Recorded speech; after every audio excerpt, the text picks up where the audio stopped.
మీరు నా వెనక ఉంటానంటే ఏదైనా చేస్తాను సార్ అన్నాడు.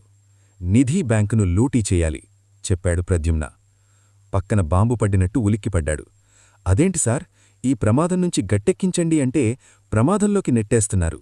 నాటూ బ్యాంకు లూటీ చేయించి, మీ పోలీసులతో ఎన్కౌంటర్ చేయించి, నేరస్తుణ్ణి ఎన్కౌంటర్ చేశామని చెబుతారా?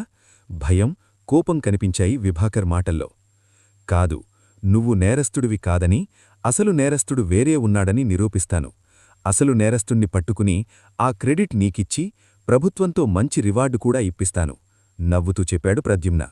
ఒక్క క్షణం ఆలోచించి ప్రద్యుమ్న వైపు చూశాడు. సార్, నా జీవితాన్ని ప్రాణాలను మీ చేతుల్లో పెడుతున్నాను. భారం మీదే. చెప్పండి సార్, ఏం చెయ్యాలి అడిగాడు విభాకర్. ఇవాళ రాత్రి నిధి బ్యాంకు వెళ్ళాలి.